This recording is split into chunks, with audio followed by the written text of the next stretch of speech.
When I think about the functional utility of working on tacting to begin with, it's not that we aren't having felt sensations and emotions that are serving specific stimulus values in terms of how we're responding in the moment or what it's evoking in our own behavior toward another, but the degree to which we're under-trained or under-rehearsed in practicing those, attending to them, noticing them as discrete stimuli that are affecting our behavior, then we don't know that we're affected. It's very similar to the idea with mindfulness practice of if you sit still and you notice you have the same memories, the same scripts coming up in your mind over and over and over again, it wasn't like that only happened because you stopped and were watching your mind. Probably there all day. Mm-hmm. So, what does that tell you about how it may or may not be shaping your behavior, your responses to others? And so that's where I see the bridge between tact and function of, is there power in knowing what you're feeling in the moment and knowing what others are evoking in you and you in turn of them that can provide a direction in terms of what the function is of the behavior that you want to engage in. Welcome back to Act Root to Fruit. My name is Marcel Tassara, and this is a project about functionalism, thinking functionally, ABCs of behavior, and getting precise with some of the roots, the radical roots of this cool stuff. You, you know what I want to say real quick. Hi, Matthew. Welcome. Hello. um, well, before I say what I want to say, um,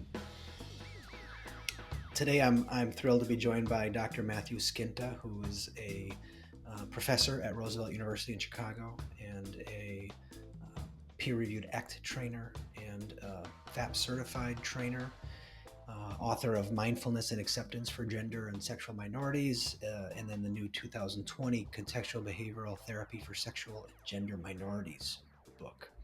Um, what I wanted to say was, when I'm on my game, as far as, like for me, that means kind of being in the literature, doing stuff like this, being engaged with my consultation group in, stuff. When I'm doing stuff, therapy is so much fun. Like, I don't know if fun is the right word. The Yeah. word is just like, man, I love this. Love what I'm doing. I agree. I think there's that sweet spot where when we feel really authentic Hmm. and engaged and are Yeah. in the flow of the moment, it just it's we're in a great profession. Yeah. What I'm also trying to get at is that the kind of tools I think that this affords me as a clinician makes the interaction with whatever the client's bringing so much more workable. There's no like solving, fixing to be had. Yeah. Something I've noticed recently in consultation sessions that I recall clients saying as well is that I think when you have those moments where you're really on, Hmm. or where whether it's an intervention that's landed or a way of framing a dilemma or something that feels really tight is getting the feedback when checking in about how things are feeling now with the client, with the consultee, with the supervisee, when they say, it feels like there are so many options now. It feels so open now. Like that, Hmm. that's what I love to hear. That tells me that it's on. And I think it's that spaciousness that comes with, Yeah. it's all the rules, all the fusion. It just winds us so tight. How do you get people to start thinking functionally and folks that you're training and consulting and working with? Um, when I so when I think of like my trainees in the past, I I I have my sort of pithy rules that I give them to start Mhm. with. Um, one is to stop asking why. Why is the worst question for thinking functionally. Okay. Why is um, why is a question that our culture broadly reinforces the Mm. fabrication of elaborate narratives for. So it's probably an over rehearsed response and an over reinforced style of speech Yeah. that I want to undermine right away. And there's a part of that that's kind of like, they shouldn't be like this, kind of, in a sense. Yeah, or the idea of, I think when we talk about our clients' work, but this also comes up with supervisees and consultees, that that it gives this idea that, and I see many people who practice contextual behavioral therapies but still fall into this trap. It gives the false sense that you're going to find some sort of insight, and that that's going to be the key, that you Yeah, uncover that. yeah. And that's not what the literature tells us. The literature tells us, there was a great, oh, and I'm blanking on the citation, but there was a great FAP article a couple of years back that found that while contingent responding to a client in session was predictive of generalization and change in behaviors and increase in CRB2s, Hmm. um, that the client's ability to describe the functional chain of events had virtually no bearing on outcomes. Clients who get Can you say really, that again? yeah, The, clients who get really good at telling us in our functional language what they're doing, um, don't seem to derive any benefit from that. okay. So They're just pleasing us. yeah, yeah, Yeah. and it can make us feel really satisfied as Mhm. behaviorists to be like, "Great, now they've learned." That's another one of my slogans I would use with trainees and supervisees, which is, "They are not the ones learning to be psychologists. You Hmm. are." Yeah. So, so there's this angle of, we have to know what we're wanting to reinforce.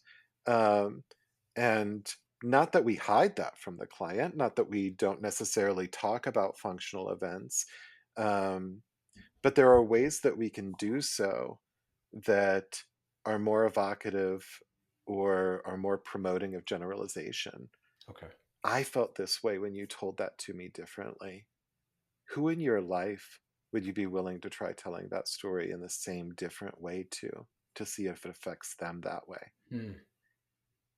There's a functional relationship inherent in that response. There's homework to promote generalization in that, and yet we're not breaking it down. Like, did you notice that this came before this came before this? Could you Mm-hmm. describe it in that Yeah. way? Yeah. Okay. So stop fishing for why, and probably also stop answering the question why that we all Yeah, get asked by most of our clients, if not, I would say a lot of our clients. yeah. Yeah.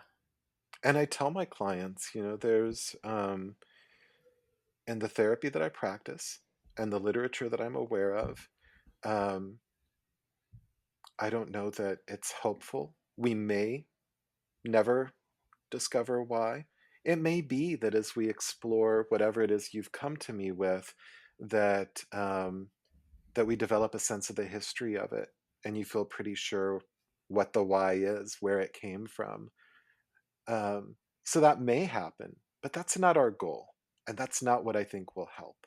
Hmm. And so, are Okay. you willing to go on this journey with me, knowing that maybe you'll answer the why, but that's not actually the purpose of the work we're going to do together? Okay. Yeah. I like that. Yeah. Yeah. So stop fucking asking. Yeah. Yeah. Okay. Okay. So okay, that's rule number one. Real pithy rule number one. Yeah. What else? It Let's sounded like see. you have a Number go-to. two, keep it awkward. Okay. If things are going too smoothly, then you're Mm-hmm. probably not finding where the challenges lie. Mm-hmm. You're probably not pushing your client out of their comfort zone. You're probably not leaving your comfort zone.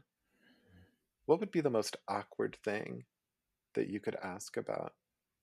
And that could be starting a session with, what are you most uncomfortable telling me today about what's Mm-hmm. happened this week?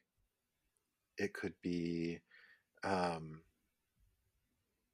asking directly about when there are so many topics, sex, religion, substance use, Mm-hmm. where we can fall into bad habits of talking in euphemisms with our client to the point Mm-hmm. where we no longer actually know what we're talking about. Mm-hmm.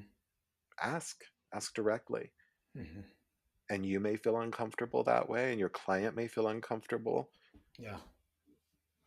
And you're now speaking the same clear language and you know what's going on.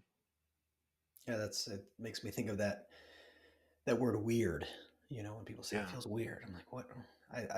That's one of my favorite words to lean into because I think for Yeah. most of us, we don't know what. I mean, we're Yeah. stay away from that. And I like to use the body as a guide with clients. So that's also a great point of, so what does weird feel like in here? Hmm. What does weird feel like in your belly? What does weird feel like around your heart? What other places in your body do you feel that when you say weird? Yeah. Are there any moments you could think of or interactions where you notice that feeling? As a homework this week, could you pay attention and just see when that comes up? Could we let weird be the guide? Hmm. Yeah. Yeah. And okay, so but how does keeping it awkward help people think functionally? Um, oh, that's a good question. Um, Keeping it awkward, I think, helps us think functionally because, so on the one hand, I think that I think that learning to read and to tact those nonverbal stimuli that tell Hmm. us when something is awkward gives us information often on what's being avoided. It gives us information on where growth could occur. And if you do have a client, for example, that does go home and say, track where weird comes up through the week, Hmm. then we could start to think about, are there common antecedents to weird? Is this is this occurring because the client tried a new behavior? Or Hmm. is this occurring because the client was engaged in an interaction where they needed to go to an emotional place that was typically avoided? And so then we start to get fodder for coming up with a new functional analysis of where does this happen? Where does awkward happen? Okay. How does awkward happen? Yeah. In what places and in what context does awkward happen? So it's the evocative piece of Yeah, yeah. okay. Get it going here and now. See how they act as a window into what's happening outside of the office. And it may or may not be necessary with every client, but often our clients may come without a clear idea on why things aren't working how they hoped they were in life right now. Hmm. So these Yeah. are also exploratory. What are the where's the chain link fence that when we're too far away and we don't know where to look, we don't even see it. We just see the grass on the other side. Hmm. So through learning to tact in this way, we start to see, how have you fenced yourself in? Okay. What's this learning history that we're kind of deconstructing? Okay. And a lot of that I'm in a place right now for whatever reason where it's just I feel like so people I just let's say people in general because I think I don't I like one of the things I like about ACT and CBS is it's not clients and us, it's people, right? Mhm. So I'm going to say people, but that we're not in contact with how much our environment shapes us. Yeah. And I think this is where it's so important to get our own experiential training because this is something that, and it comes along with our culture in the US. It goes along with the grammar of the English language Hmm. compared to how we speak about causality in other languages. Like some Latin languages might not centralize um, the actor in the same way. Hmm. So so we want to think about how stuck am I on myself as the agent that's causing everything in my environment because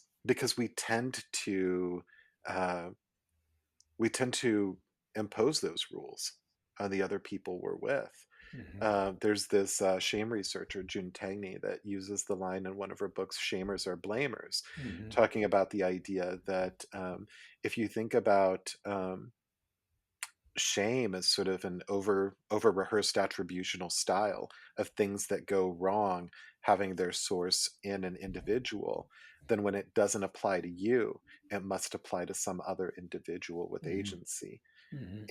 And you see the opposite in her studies of individuals that are low shame, that if you're able to be aware of the context in your own life and how you're shaped by things outside the skin, then you're going to be more open to how other people are shaped by things outside the skin.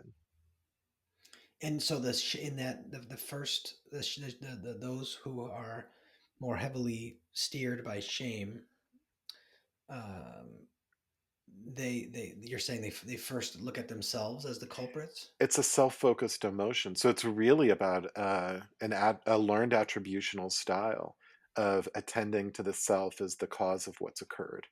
But then, then I kind of, when you say shamers or blamers, I think they're immediately going to blame someone else. That's what I'm hearing when you say that. It can be part of the style. It's really, if someone has to be blamed, and someone always has to be blamed, if you're really Okay. fused with this rule that selves are the only actors that are doing things in the world, then yeah, if it's not me, it's you. And if I'm uncertain, then it's you, because otherwise it must be me. Mhm. And it's not an option that it's Yeah. the environment. It's not an option that it's outside. I wanted to ask you about tacting, but before we move on to that, I'm wondering if you have any other functional pithy rules. Oh, yeah, yeah. I think one of the easiest is always to think about the observer. So one of the variations of the magic question that I would always ask clients at intake would be, if this is a good therapy for you, this is Hmm. the right fit, I'm the right therapist, you reach all your goals, it's however many months from now, and you're walking out of this office. Um, if if I were watching you from across the street, how would I know? How would I know all the goals are reached? What would I see you do? Mm, I like that. And so that idea of how would other people know, Hmm. um, it disrupts the habit of coming up with purely internal stories. Well, I'd feel this way. Feelings are like houses. You can have them, you cannot have them. Hmm. So I want so that's something uh, that I want to disrupt the client's um, emphasis as well. So many of our clients come in where their stated goal is actually about what they want to be feeling Yeah, I want to or feel not better. feeling. Yeah, yeah. And and so starting to shift to, what does that look like? It's already setting the stage that you'd be behaving in a different way, Mm. and it would be observable and people could notice it. So I think that's a Hmm. helpful thing. Okay. All right. Um, Thank you. And one of the things that comes up as we're working and talking here and moving along is, you're deeply steeped in FAP and you're deeply steeped in ACT. Do you do you have a sense of when you're working that you're doing one over the other, or does it kind of feel like it's just, you know, I don't know, one thing you're doing? It kind of feels like one thing. So in my training, I started in a child track at Kent State, where my Mm, supervisor at the time was very behavior analytic. So I was developing treatment plans and working sometimes with small children with just very ABC kind of conceptualizations.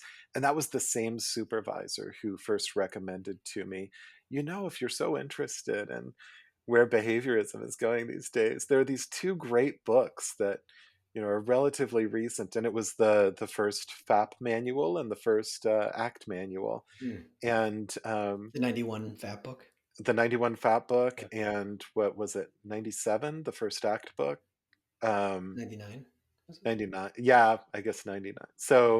Um and this was the early 2000s, so I read them back to back Hmm. while doing this ABA style or type work, and so for me they're all just kind of fused together. They're fused with thinking functionally, and they're fused Okay. uh, with each other. I there are certainly um, there are certainly specific techniques that I associate with some more than the other. Hmm. ACT certainly has a stronger repertoire in thinking about work with cognitions, Hmm. work with thoughts that are problematic or that clients want to go away or that they're very heady in. Um, But within the course of the same session, you might go from working with diffusion from a thought to how are you looking to other people? How are you relating to your spouse Hmm. when you're stuck in that? When you Yeah. wake up and that's 100% believable, how do you know that they see?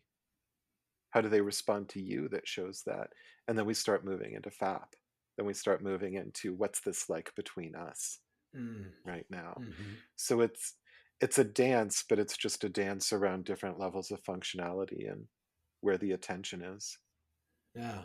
Okay. That kind of validates my place right now, because I feel like a lot of just kind of feels like it boils down to clinical behavior analysis, basically.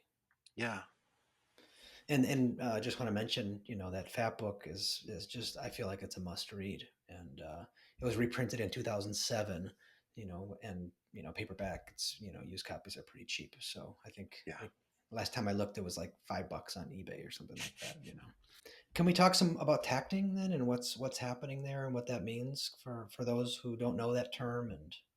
Sure. So, at its most basic, as a form of verbal behavior, a tact um, is a verbal label for a nonverbal stimulus. So, when I say your Black Lives Matter shirt is blue, it's a tact. Um, my shirt is black. That's a tact.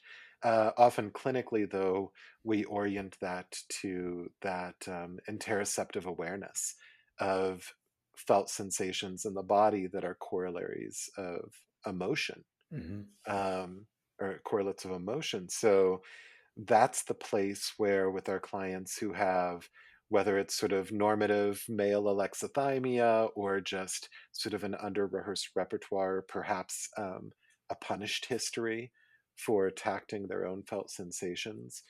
Um, I think it's a really central skill that we have to build up in therapy.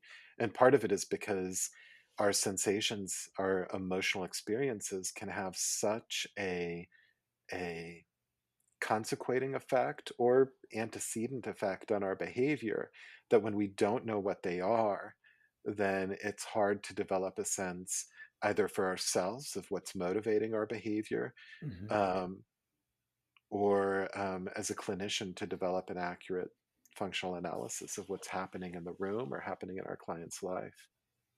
Okay, so we're guiding them to be more present to maybe something that they don't really know is there, and open up to it. That's the tact. Yeah. Well, and to label it, it can be Label it. helpful to label. Hmm. Um, Sometimes our clients come with a paucity of labels. If everything is anger, if every Hmm. sensation is sadness, then it's hard to parse out uh, what's driving the moment to moment. I mentioned before as well using the body often as a guide. Hmm. So I also think it could be beneficial even if our clients aren't used to or unskilled at or are unready or uncertain about labeling certain sensations that are coming up in their day-to-day life. Whenever I do this, whenever I try this, whenever I'm with this person, this is what it feels like. Okay. And so we can still take risks around. So when you feel that sensation, would you be willing to try doing this? Okay. And you could do that work even before there's a label. Yeah. Yeah. I find that, I am oftentimes noticing how I have those questions as I'm working on this tacting with a client, and um, I find it often helpful to just kind of do it with them, and before like, I'm we have an informed consent. I'm not bulldozing them, but Yeah, I'm just kind of demonstrating rather than, and then inviting later. you know yeah, I think so much of the beauty of this work is that, especially the fat piece, is the experiential component of sharing in that. yeah. And we can also, I think, particularly for clients where it's under rehearsed, we can also model it. Hmm. I'm feeling this spaciousness here and this warmth in the area around my heart as you were just sharing this thing that happened this week. and this wave of relaxation in my belly, Yeah. and it really feels, I feel like I'm connected with you, and it feels hopeful. What are you feeling? What do you notice in your body? What label would you put to that? And then you allow them to do the same. Hmm. And so you can do that in successive approximations to shape, to guide, to explore a client's awareness. Hmm. Yeah. And do you have, so as you think about moving this, taking it from this, what we're doing together to a bold move or a risk log, Hmm.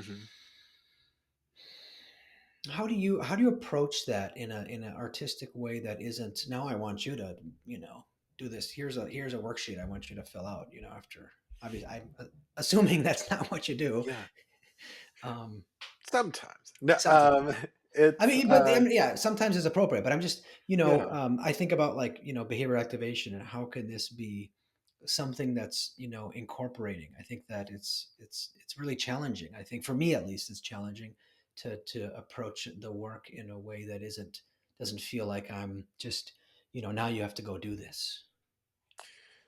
Um, one way that I always introduce it is to start smaller. Our clients are so ready to, okay, well, if you're saying I need to make this bold move or this grand risk, or I guess maybe what I'm saying is they don't often go for bold moves. Sometimes, but when I think of risk logs, it's often about the smallest approximation. Okay. What would we've talked about your history, we've talked about what comes up when you share how you're feeling in these moments of conflict in your life. What would the smallest step be that you could do today or tomorrow? Would you be willing to write those down for me? If a 10 were the thing that were so intense, so just unloading every bit of rage and discomfort in your body at this person, and you could never bear to see them again afterward, and a 1 would be just the barest extension beyond what you do right now, where they can't even tell you're having a response, what would a 2 or 3 be? Hmm. Would you be willing to try and do a 2 every day this week? Could you let me know? Yeah. Um, Working in San Francisco in particular, clients were often very tech oriented. So they wanted to share their Google Sheets they set up, or they do it in notes on their phone Hmm. or something like that. Um, but just encouraging that. Could you Okay. try that each day? Yeah. And working slowly. I set them up for the idea that, this is a new behavior. Hmm. You're gonna accidentally do something that's a 6 if you're keeping this up every day. So just mark that. And after 2 or 3 or 4 weeks, we'll be able to look at this pattern of 6s and say, it's actually not sharing when you're hurt by someone else. It's specifically when they've broken their word or broken a promise, it looks like. So, would you be willing? What would it be like if you only took the risk to share you were hurt and look for those moments each day? Hmm.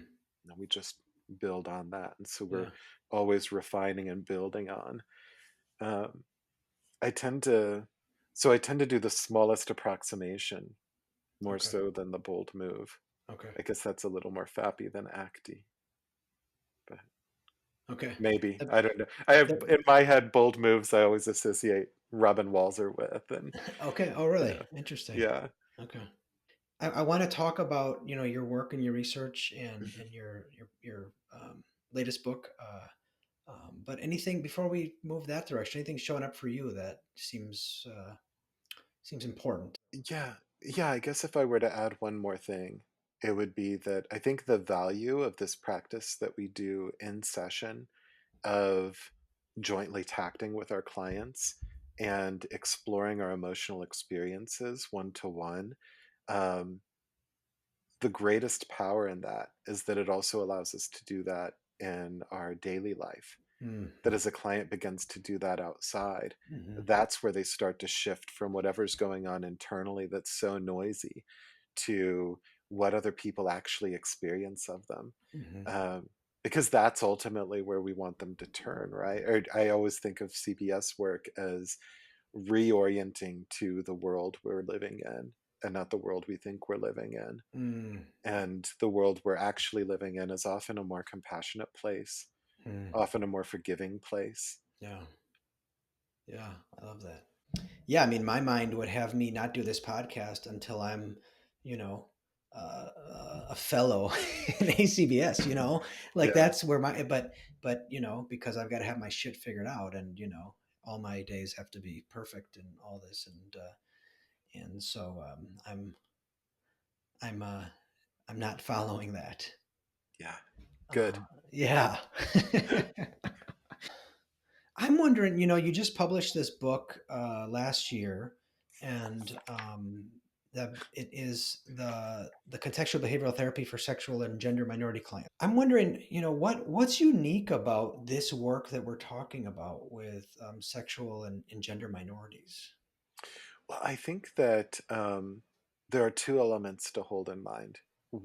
Well, three come to mind. So the first is that I think we're really starting to get a come to a moment where people are realizing that even though a functional analysis is always catered or and tailored to an individual, that cultural competency means knowing the histories and the group experiences of groups. You're going to do, despite your best intentions, a more shallow or superficial uh, uh, functional analysis if you don't understand the meaning of behaviors and context that you don't share. And Mm, so I think that's the hmm. place to start. Okay. Um, I think of, and your t-shirt's evocative on this, thinking of just uh, talking through an encounter with a police officer. A functional analysis of what's going on when a police officer is speaking to someone varies radically in our country Hmm. based on the race of the individual, Hmm. particularly for Black individuals. So, um, thinking about thinking about what we know are shared context for sexual and gender diverse people is a starting point for doing better work, Okay. because we do know that sexual and gender minority people attend therapy at much greater rates than Yeah. heterosexual cisgender Yeah. people, for example. So straight cisgender therapists are just going to have clients in the Hmm. community, and it's not a community they belong to. Yeah. The next piece is really where I draw my valuing, and what brought me to contextual behavioral approaches is that so much of the bias is still very alive in the world. Um, and one of the things that grabbed me right away about ACT versus traditional cognitive therapy techniques is the emphasis on not changing cognitions, not Hmm. changing Hmm. um, thoughts related to the possibility of rejection, of bias, Yeah. of prejudice. And I think that that's really important for work with any minoritized community. Yeah. This this openness on that front, and then um, And on that note, yeah, can I just mhm, add this? yeah, Yeah, I mean, if I as a cisgender straight white male get into a conversation with someone who is a sexual and gender minority and racial minority, and they're talking to me about some really difficult situation that is socially and culturally driven, me trying to get them to diffuse from that is probably not the most functionally appropriate thing in the world to do. yeah, yeah. So it's not only not functionally appropriate, but you only know that if you're taking time to pay attention Hmm. to diverse communities and what their experiences are. I have a chapter in the new book on trauma where I emphasize the role of racial trauma, which is Hmm. getting a lot of new research. It's very rare, for example, in contemporary broadcasting or newspapers that you see photos of dead bodies on the street uncovered, or that you see video circulating of It's rare, you said, individuals or being common? rare of individuals being murdered, Okay. with the exception of Black individuals. Mm. When you think of the George Floyd video Hmm. or others, like you're literally watching someone be murdered. When's the last time you saw such videos or uncovered bodies lying in the street with a photo in a newspaper of white individuals, Hmm. not in a war zone? Yeah. Yeah. And so these are distinct and traumatic differences that overlay with the communities that we work with. Histories around uh, histories around whether or not healthcare providers or the government are trusted authorities or might be considered to be um, both believable and to care about your community. These vary by the communities we belong to. Hmm. So there's this piece. There's also the relational piece. This is where I think some of the skills of FAP, or there's some attention in the literature to the interpersonal aspects of work and act that are so important as well. Of if you belong to a majority group, there's some degree of passing the test of being trustworthy enough as a therapist, Hmm. or how you repair ruptures. So I have a whole chapter that I spend just talking about that, where um, one of the things that's significantly more common for queer and trans people compared to straight cisgender people is rejection by family members. The idea that someone that you have a warm, what you believe to be trusting and loving relationship, and then it's severed. This is a Hmm. form of trauma. Yeah. And you can't be interpersonally guarded and do good work in a community where neutral or ambiguous responses to vulnerable disclosures are a red flag that rejection's about to Mm. occur. Yeah. So these are the pieces I try and touch on, and how you might bring these skills, and why I think these contextual behavioral skills, the things we talk about in our community, can be so powerful and important, specifically for working with gender identity and sexual orientation diversity. Yeah. So, thus ends part one of our chat. And now it's time for part two, a therapy demonstration slash AKA real play. To me, I feel like all of the contextual behavioral therapies um, are really about, can we get outside of this chatter and this overwhelm and notice what's happening in the world around us or in Mhm. our relationships when we're with people. The thing that's circling for me right now is the idea of this more. Go to the beach. Oh, I'm enjoying the beach. I need to come to the beach every day. I gotta live on the beach. I mean, because as you talk about this theme of more, as you talk about eating lunch while watching the videos and sort of always keeping moving, what's that do for you? What would you have to sit with? What would you be feeling if you didn't? What happens when you're still? I think my mind is like it just wants to maximize every moment. Like I wanna squeeze as much lime out as possible. That's and that's a value, like not leaving anything on the table, kind of. That maybe is um, part of that, like kind of run amok. Like I don't know. I want to know what's going on. I think that I've been unwinding from this toxic uh, former president, and the being addicted to the news, and watching the news and using that as entertainment, and so that's part of it too. So there's also the hook there of the emotional intensity of what was, of what could be, and what it looks like now. But what's the fear there? What happens if you're not Mhm. totally squeezing the lime? What happens if you save a lime for tomorrow? I don't know. I guess I think about my kids and how I'd like to be able to get all my stuff done and compartmentalize it, and then have really quality time where it's not I'm not distracted. And so that's kind of part of it. So what's showing up? What am I afraid of missing out on?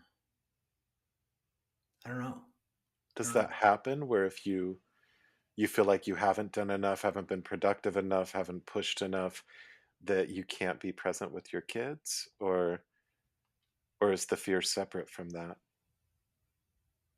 Mm, it does happen. Yeah, it does happen where, I'm distracted and I'm there but not there as I'm working things over in my mind. Um, and I really value slowing down and um, having space between things. I'm not living that completely right now, and I think there's been just a lot of frenetic energy in my life, and then I kind of get this energy bug, and I just kind of ride it. I think, my concern for bringing this up is like, I don't know. I really feel like I'm like at points kind of just like a mouse or a rat in the operant chamber, just hitting the cocaine lever. You know? Just, Yeah. yeah. So, so what happened? What do you notice with your kids when you have that urge and you're with them? I mean, you mentioned your mind being two places, but does that affect the time? Does that affect them? Does it affect what you do together? Hmm. I mean, to me, and what jumps in is that part of me that like I'm not getting as much out of. I'm not like you know I'm not completely immersed in this as and I'm wasting time. I'm here, but I'm not here, and um, I think there's a certain vitality that is different between me being present and me not being present, and that doesn't mean I'm not. I guess I'm not saying I need to be like could that me being present and vital in living that value could be me sitting on a park bench watching them while they played. It doesn't mean Yeah. I'm like swinging off of the jungle gym with them. Yeah, yeah, it sounds like if I were across the street watching, like what you would be doing with them wouldn't be different, but the experience feels less because you're sitting with this story or holding it really tightly that it has to feel a different way when you're with them. Hmm. And can that just be there? Can you just carry that feeling? Like what's it like to just notice the inner rat wanting to push the lever and just letting the rat be with you at the playground? Hmm. Yeah, and going back to the YouTube while making lunch or eating lunch, you Yeah. know. Um, yes. Okay. Yes. What's it like? Sorry, I'm just bullied by what you just said. Yeah, that's being present to everything that's there. Because what's the felt sensation when you picture being with them? If you could imagine just letting the rat be on the bench and not needing attention while you're watching them play on the playground. Well, I think there's a certain turning towards, like, there's a certain just Describe acknowledge. what's in here. These are very Okay. heady words. Yeah, they What's are. They are. what's going on in your heart when you're in that moment? If you could picture just being there with them both, with the kids and the And the rat. moment is seeing, feeling what's there. Um, it's an expansive feeling. It's kind of billowing out. That happens rather than like the raisin Yeah, shrinking, the clenching, yeah, um, and there's some feelings of just I don't know. You mentioned this like this things that help our arteries open up and and different organs will function more appropriately and properly, and there's a certain loosening up there that happens. Um, yeah. it, I mean, it sounds like there's a piece of it where noticing and naming it and letting the rat be there while you have lunch without YouTube, while you try in other places. I mean, that could be the practice that allows you to do that when you're with your kids at the park. Hmm. Because whether the rat's there or not, it doesn't sound like it necessarily affects their experience. And it doesn't necessarily affect your ability to be there with them. It just feels like you have to do something with it. Hmm. And Yeah. maybe you don't. Hmm. I like doing shit though, Matthew.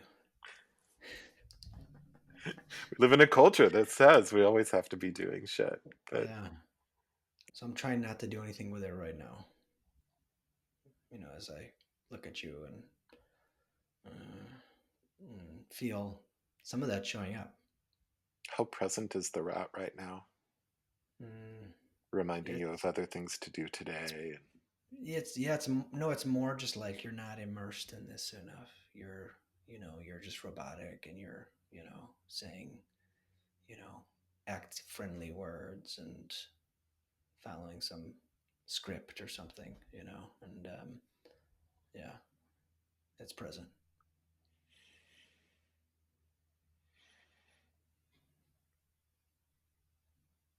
Is the rat your friend? Hmm. I don't know. Sometimes could be. Yeah. There's a potential. My mind went to Splinter from Teenage Mutant Ninja Turtles, which was a friendly rat. My mind went to this old comedic web series called Frenemies. Hmm. The the the but that idea of it feels like we want there to be a rule that we're friends. We should be. We want other people to feel like we're friends. Hmm. But there's also this cutting edge. What would it be like to treat it as a frenemy? I guess I think about just doing what I just did, which was acknowledging it and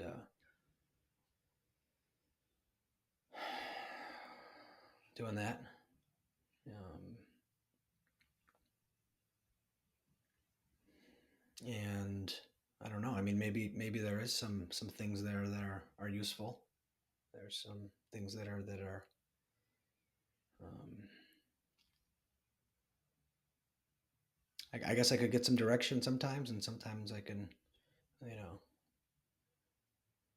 get back to playing on the swings or sitting on the bench. Would it change how it is for them and you think, or your relationship, if your kids knew about the rat? If they knew this metaphor and you could share with them, yeah, the rat's here today. Possibly.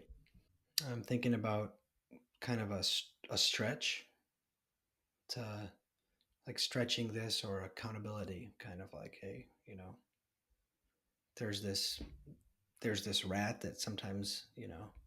comes up and takes my attention. Well, you could even find there are so many. You could show her on YouTube some of the learning lessons and the lever pushing. And there's a part of me that feels like this sometimes, that I just want to work. And sometimes that part's even there. This rat shows up even when I'm trying to play this game with you, even when we're at the park. And so one of the stretches could be to invite her. If you notice I seem distracted, you can ask me if the rat's here today. Hmm. Okay. What what does that feel like as you try on that thought? I guess I have some fear about that and about putting anything on her, putting too much on her. You know. Yeah. Um, I mean, I like the idea too, and I like the normalizing this Yeah. and teaching her the realities of being a human. Well, and I'm thinking if she's starting any classes, even little ones on Zoom, she may identify with the rat. Hmm. And like so many children, um, what if the story is one that's liberating? what if she's been trying on the thought that dad doesn't like to play with her? What if she's been trying on the thought Mm. that you don't like her as much as your work or your clients? Hmm. Could this be a freeing story? Could this be one where it's actually a world where dad loves her and loves to spend time with her, Hmm. and sometimes this rat is distracting? Yeah. Yeah. Yeah. And that's I really appreciate that because the world I live in now is one where I work from home, and the they're the kids are home with us. My Yeah, partner works from home too, and they see us working a lot, and yeah, um, and it's like on one hand, but and we do a lot of stuff together, a lot of quality time. yeah, Um, but I fear, um, what because the world I'm used to growing up in is parents go away to work, you don't see them. yeah, So there's a lot of chatter around that, and getting that right. yeah. Yeah, I think a huge chunk of the world is in the same boat right now. Yeah, yeah, yeah. Because I mean, I don't want to. I know the screens are not going away, Yeah, not soon but enough. that's yeah. I want to pin some of this ideas, some of this work in my heart, and S- So, yeah. what would be the step that you'd want to take? What do you do with the rat? And what do you want those you love to do when they notice the rat's around? Hmm. All right, I want to explore this frenemy a little bit more. I Yeah, think that it's been kind of an enemy mostly, or a boss enemy, a benemy, yeah, and maybe a different stance would I'd like to try a different stance. I don't know about maybe. I'll just say I'd like to try a different stance, and then I do like the idea of opening up and uh, talking about with my loved ones how I can be held and seen. yeah. Yeah, And without falling into the trap of needing to get rid of the rat, and without it being fully the enemy. The rat has great stories about how it's for the best for you. How if you listen to it, you'll have even more time without it to spend time with family, to be connected. He just yeah, keeps sticking around when those times are happening. So yeah, yeah. I got the image there of like what if it wasn't so much you know uh, just open the cocaine lever, if it was more of a let him out, and I don't know, those people with the ferrets, they just kind of they've got the ferret on them. yeah, I'm old enough to have been a little kid and seen Beastmaster. The Beastmaster. Yeah, do you remember that '80s movie? The ferrets run all over the guy. No. Sort of yeah, it's not kid friendly. Don't watch it. But Yeah. Okay. Cool. Thank you. Wondering maybe we can talk about what you were thinking there, and consider some functional aspects to our interaction. yeah, yeah. Um, so as you were talking, first, well, I was noticed one of the first questions I asked was about what would you feel or what would be there Hmm. when you don't give in, when you aren't caught up in that cycle, and so or something thereabouts, where that's to get to the function of, is there avoidance in this? Hmm. Is there avoidance of the present moment? Um, it didn't sound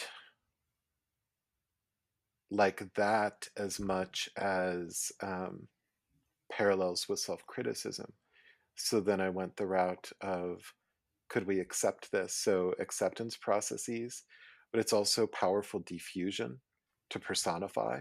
So it became the rat and then stayed the rat. Hmm. Um, often with my clients, I'd have insisted at some point with on an absurd name for the rat at some point. Hmm. Um, and kids like absurd names, but Hmm. adults hate them until they love them because they're defusing. Hmm. Um, and then thinking about uh, how I felt. I lived in San Francisco a decade before I came here, so one of the most common sources of self-referral to my practice were from startup widows, as one client coined the term, meaning someone whose spouse was such a workaholic that they were sort of always having wheels turning in that way.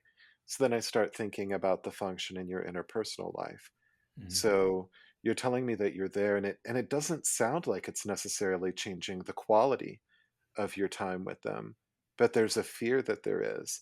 So one of the functional elements of the homework of bringing them in is not just so that they might feel closer because they may, but also because of the idea that you would wind up getting external feedback about how others experience you. Hmm. Because it also sounds like there's some fusion to a story. There's this rule that says that if you're not doing it right, that if you have the rat there while you're engaging in a connected activity, that people know and that people don't value the time and that people aren't seeing you the right way Hmm. and that you're not being the right way. Hmm. Um, and so implicit within that risk is that you're actually getting external feedback about how other people experience that, which may actually be very minimal. Um, so there are layers there where you're getting both direct external feedback that may help to loosen the believability of those ideas of what other people must be thinking when you're in that moment, and at the same time it gives the opportunity for closeness. You have children that are starting to be of the age where, um, particularly with so much of our lives and even children's lives wrapped up on screens, that Hmm. there's that identification of the ways that we can multitask, that we could. Um, there are so many stories that you hear circulating with parents of like the kid who realizes they could look really intent and mute themselves and actually just pull up a cartoon on Netflix, things like that. So, It's like the comic book in the Bible. It's the new version, right? exactly, exactly. So it becomes this opportunity to bring in some common humanity, Hmm. which I think it was in one of Jamie Yadavea's papers where he sort of recodes that into act language. But common humanity is really a perspective taking exercise of those moments that bring us in contact with realizing um, how how less believable our stories are that we're in this alone, um, that that allow us to experience the ways that who surround us and love us are having similar experiences, that we can support one another. Hmm. So those were some of the ways that I was thinking. Okay. Yeah. Thank you for that. And as a follow up, I'm wondering if your mind considers or was considering kind of like antecedent factors, consequences. Like, are you drawn to? Were you drawn to thinking any of that, or did it So come for you to think that way? yeah, so for me, um, as soon as something starts to have the flavor of being rule-like, then I begin to assume, and this is something that, and anyone who's ever been to a talk that Steve Hayes gives, this has come up classically at boot camps, but that way in which the more rule-governed behavior we engage in, the more we have a rule about what's right. Because you talked a lot about this idea of it wasn't necessarily that you were not engaging or not having family time, but that essentially this wasn't the right way to. Hmm. And so that tells me, my conceptualization would be that the rule serves as the antecedent, and more so than what's happening in the external environment. Hmm. And so having these rules as antecedents for feelings like shame or guilt um, or other self-talk that's critical in the moment, or even um, desire to do something, Hmm. the thought that this is a problem that needs removed, and some of the consequences that maintain it. Well, anything that reinforces the rule can be intrinsically reinforcing. So when you engage in patterns of behavior, so you work harder and then you have a day where you feel like you're able to really put everything aside and Hmm. just be with your family, Hmm. then that's reinforcing the rule, Hmm. and actually probably heightening fusion. So then I'm thinking, so how do we undermine that? Because if the stimulus for, the antecedent is the rule, which leads to Yeah. guilt, which leads to more work so that these things happen. And it winds up reinforcing the stimulus value, that it's always the SO, it's always the stimulus outcome of I have the thought, I behave this way. Hmm.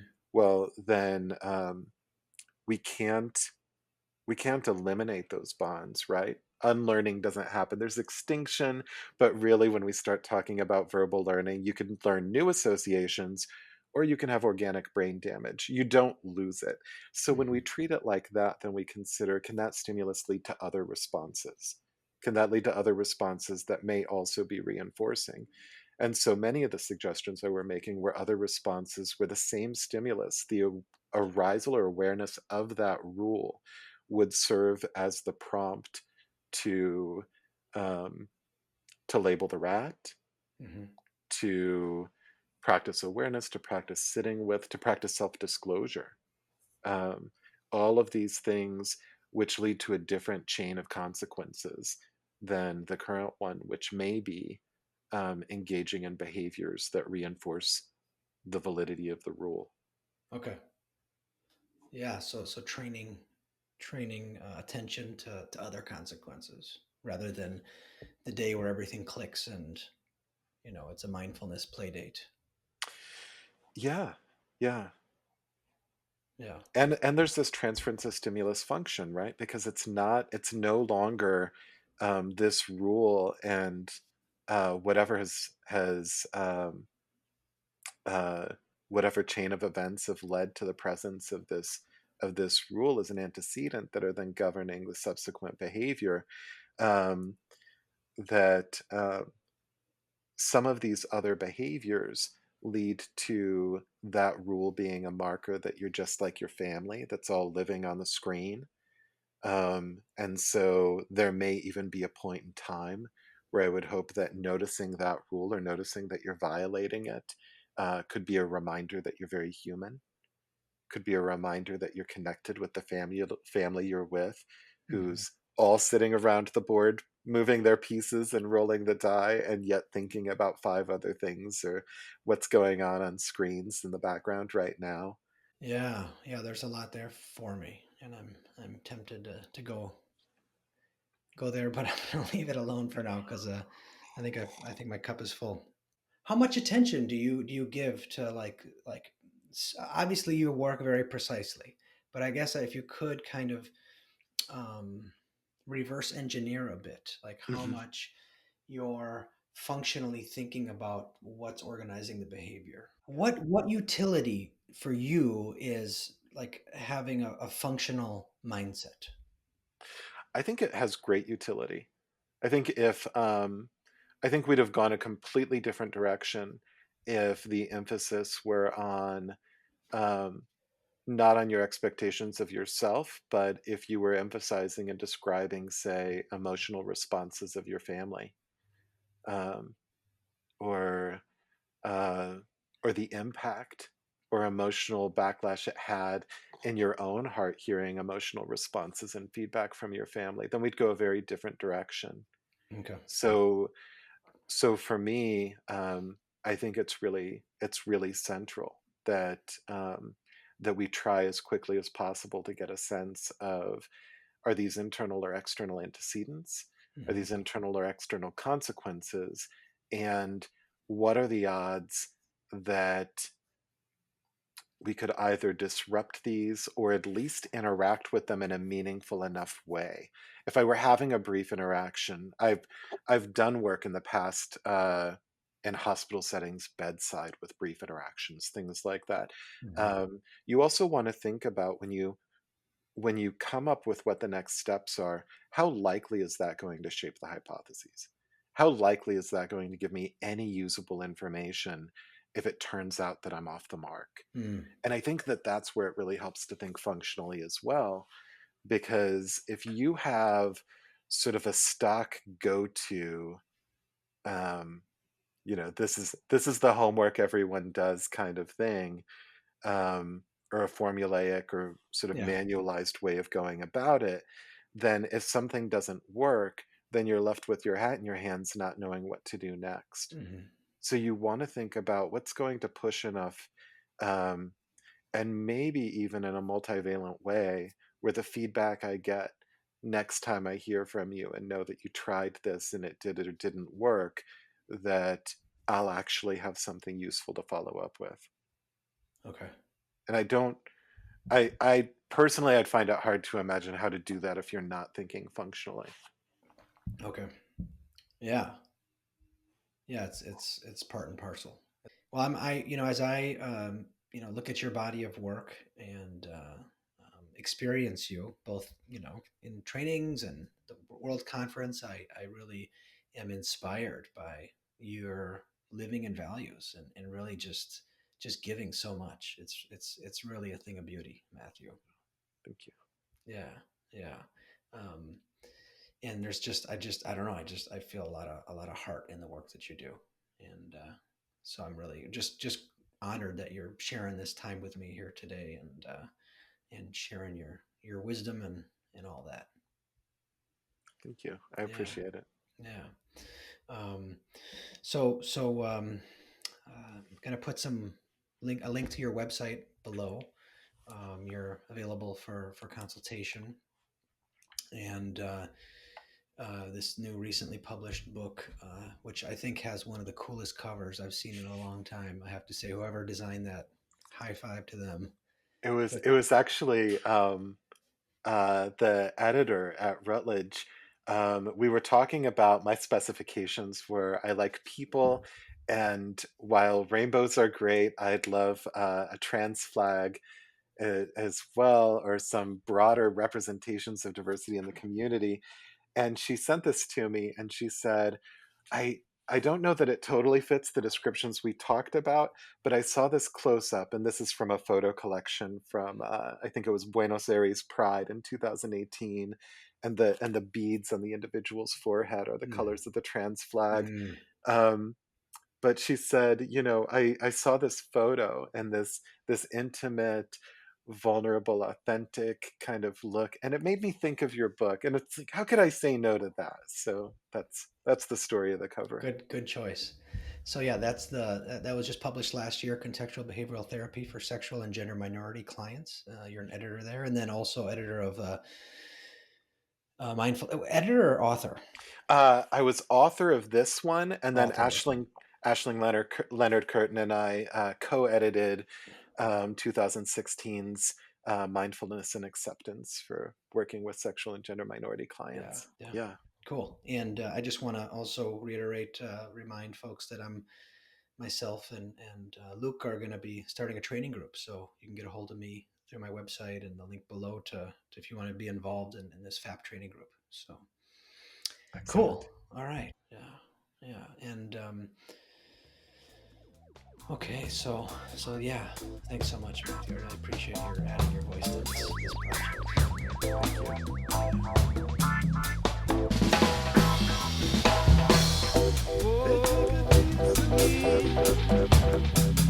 But I'm getting stronger.